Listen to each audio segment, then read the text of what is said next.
Okay, so first Sunday back debrief. It's been 8 weeks since we had church, and then we announced last Sunday that we were having church this weekend, and it was awesome. That's how it was. Amazing. So we had no problem recruiting volunteers to serve. Everybody was ready to rock. We had no problem with any real negative feedback. I got maybe like one semi-negative comment, but really no negative comments, emails, nobody that was against us having church. We had some people very kindly and respectfully say that they weren't ready to go back out yet, and our attitude was like, hey, that's fine. We have some people that need to stay isolated or at home because they're vulnerable physically, and we say that's what you should do. But for the most part, we heard really great feedback that people were super excited to meet again. So we use an RSVP system for each of our services. What we did was we spaced our chairs out in our auditoriums, took basically a row of chairs out in between rows, essentially. So it was basically 5.5 feet from seat back to seat back for measuring purposes. And then we estimated 60% of the number of chairs in the room would be our capacity based on keeping 2 chairs in between family units. So we had an RSVP system for nursery. We did have nursery. We did have kids church, which is K through 6th for us. Kids church had distancing. So kids went straight in after getting checked in by one of our team members. They went straight to their own assigned seats, and they stayed in their own seat in that area for worship, the games, and the lesson. So they stayed in their seats. And the kids team, I'm happy to report, had no problems with that whatsoever. They said it was actually great. They said it was just a great experience overall. I talked to a lot of the kids that came out and their parents. They had fun. They got to worship with other kids. They got to have fun there in the room. And that's one of the groups I was a little concerned about. Would they follow the guidelines? And they did. They did great. They had no issues whatsoever. None of the parents had to touch anything to check them in. None of the kids had to touch anything or be touched by anyone. The nursery was a little different. So in the nursery, the difference would be that they did have more contact-free games, and they didn't really have a lot of touching going on, but those kids did probably get a little closer to people and each other. But that's just a choice for the parents to make on if they wanted to use the nursery or not. My philosophy going into this was daycares are open all over the place here for essential workers and businesses this whole time.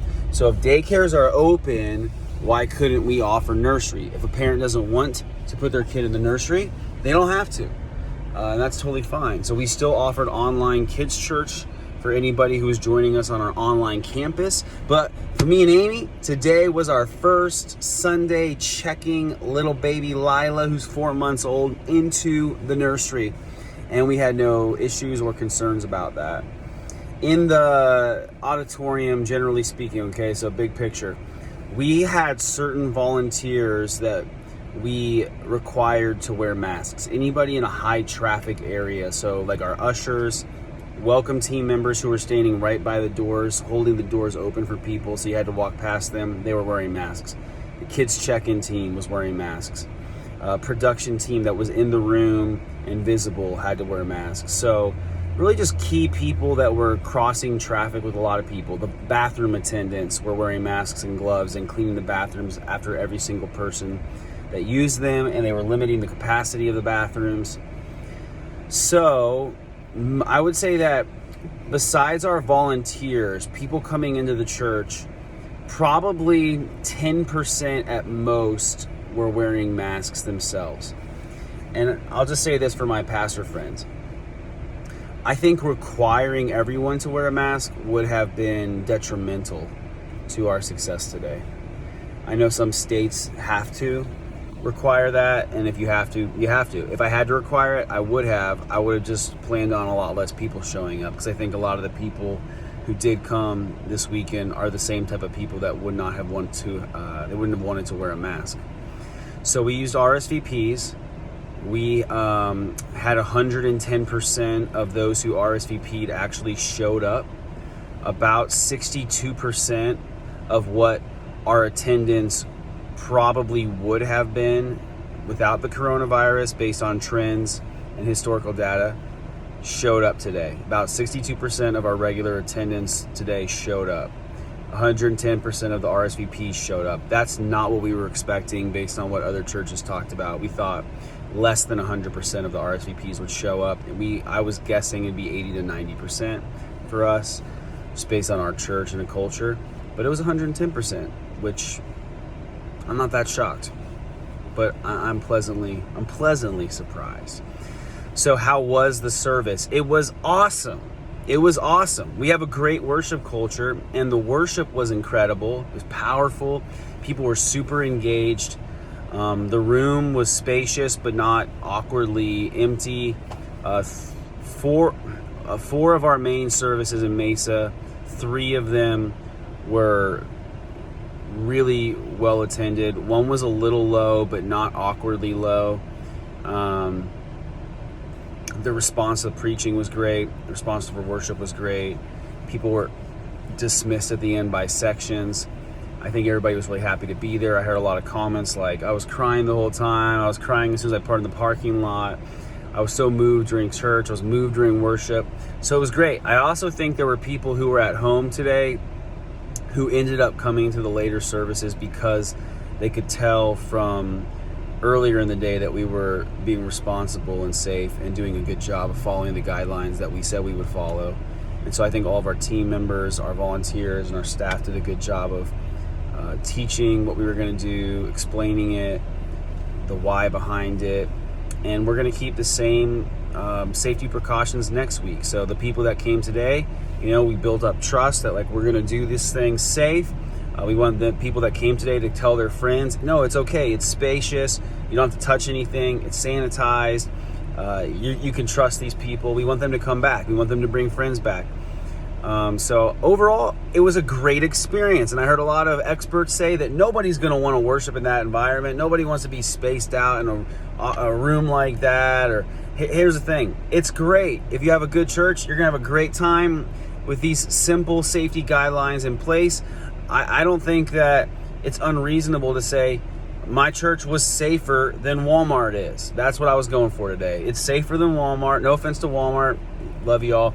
But we had more cleaning taking place, more safety precautions taking place. So if you can go to Target or Home Depot or Walmart, there's no reason you couldn't come to church. It's that simple. For parents, here's what we experienced. Exactly what I expected. One of 2 extremes. Parents are either going to come and drop their kids off in kids ministry, or they're going to just stay home.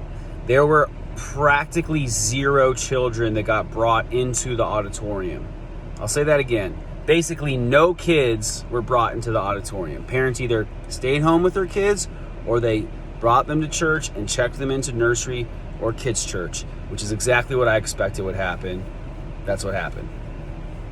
So what else? Overall, it was great. I'm excited for other churches to start meeting as well when God leads them to do that. I think that people need church. They need the opportunity to gather for church. It's beneficial to them spiritually. If you're watching this and you don't attend a church, you need to go to church. It's so good. So I'm encouraging all my friends to do it, man. It's going to be awesome. It's going to be awesome. They say the church will never be the same. Well, it depends on what you mean by that. If you mean that people aren't going to want to gather anymore, you're wrong. We got 2,000 years of church history that says people do want to gather.